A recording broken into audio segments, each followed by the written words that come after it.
Quem está contando essa história?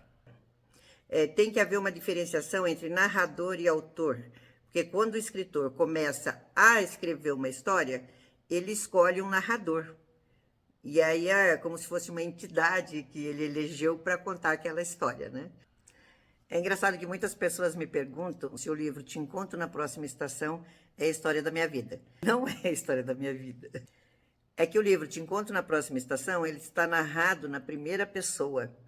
Então é a protagonista, a Flávia, e não a Mara, que está contando aquela história. Para quem quer entender um pouco melhor, quem sabe escrever o seu próprio livro, nós temos 5 tipos de narradores. Então nós temos aí 5 tipos de narradores. Narrador-personagem. Narrador-personagem testemunha. Narrador-observador. Narrador onisciente neutro e narrador onisciente intruso. O primeiro narrador é o narrador personagem. Então, o narrador personagem, ele participa da história. Não necessariamente precisa ser a protagonista ou o protagonista.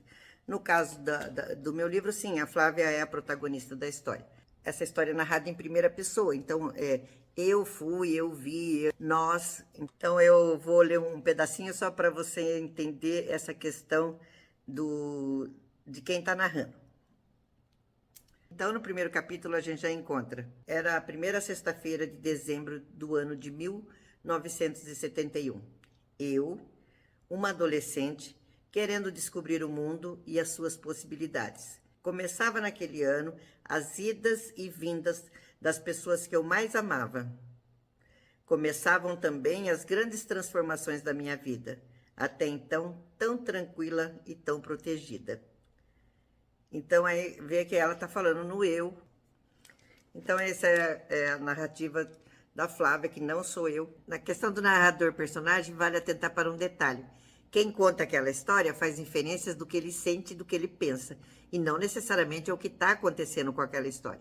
No famoso caso de Dom Casmurro, ficamos até hoje sem saber se Capitu traiu ou não traiu o Bentinho. A história foi narrada por Bentinho, e nessa narração vem junto todas as questões internas que ele tinha. Então, como é que a gente vai saber se Capitu traiu ou não traiu o Bentinho? E aí eu deixo essa pergunta para você. Capitu traiu ou não traiu o Bentinho? Deixa aqui nos comentários. Nós temos também o narrador personagem testemunha. Sendo assim, a narrativa é feita por uma testemunha. Ele define o protagonista de forma parcial, atribuindo-lhe vários elogios. Bom, e aí a gente tem outro tipo de narrador, que é o narrador observador. Ele não faz parte da história, ele não é um personagem, e ele só narra o que está vendo e o que pode ser descrito. Então, assim, abriu a porta, ele apareceu, entrou, ouviu-se um tiro, tal, não sei o quê. Ele simplesmente descreve o que está acontecendo ali naquela história.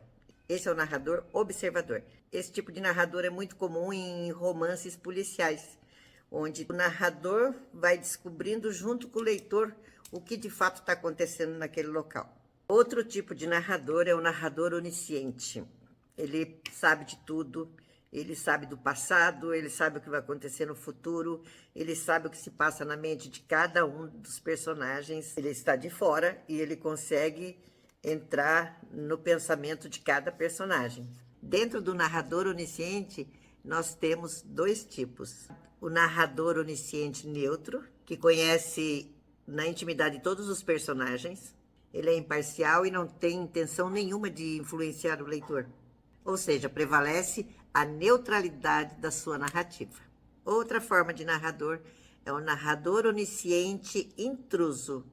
Ele conhece todos os personagens, sabe de seus pensamentos, onde estão e o que vai acontecer, porém, de forma distinta, ele emite opiniões e induz o leitor a concordar com ele. Não se esqueça de curtir e deixar nos comentários qual é a tua opinião sobre essas narrativas. E se você lê um livro tão impactante que tinha uma narrativa muito interessante, deixa aí, por favor, para a gente poder ler também. Beijo grande, até mais.